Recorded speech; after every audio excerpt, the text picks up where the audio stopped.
Assalamualaikum warahmatullahi ta'ala wabarakatuh.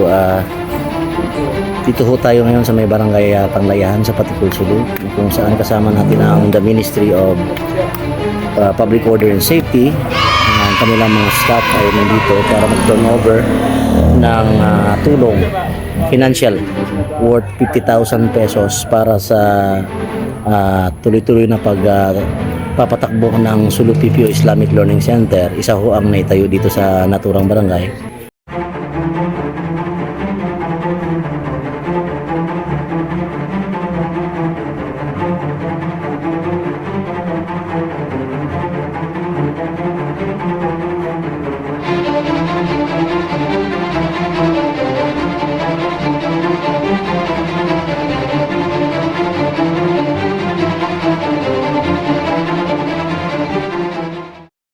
Itong programa doon sa merong 4 na phases na una yung profiling and magkakaroon pa sana ng peace building training. No? Nandun na yung peace conversation, ikakapacitate kayo kung ano yung magiging role nyo sa pagpapanatili ng kapayapaan or yung kasaningan. No?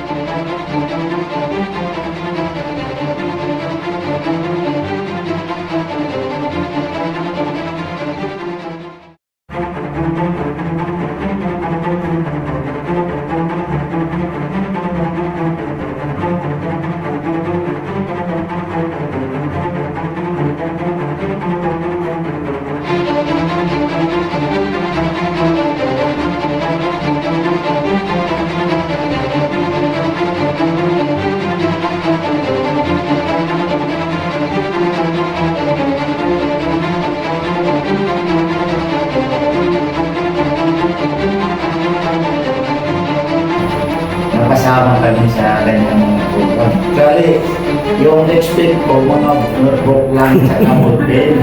Wala man ako na-expect na ganyan kalaking halagang na yung ibigay sa akin. Maraming salamat po sa kalan ng ganyang teachers na bayon saka sa mga nagtuturo. Tapos puso po kami ng salamat dahil napakaswerte po ng barangay namin na nabigyan ng mga program na ganyan siya. Ating bagay talaga.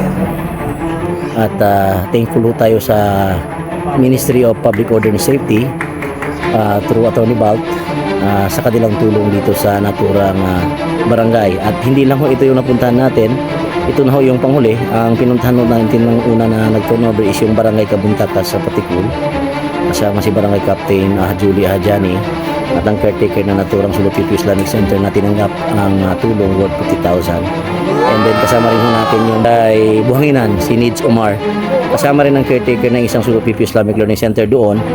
At makakatanggap din ho sila ng tulong, financial na tulong galing sa MPOS. So hopefully tuloy-tuloy na itong mga pagbabago dito sa bayan ng Patikul at kasama ho ninyo ang Sulu PPO.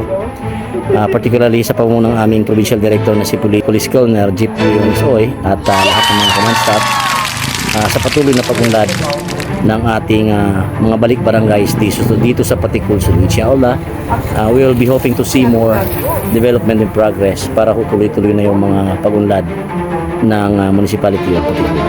So for more updates, please kindly follow and support my Facebook page and my YouTube account sa Kuya Fast TV at sa aming Facebook account. So, salamat. Thank you for watching.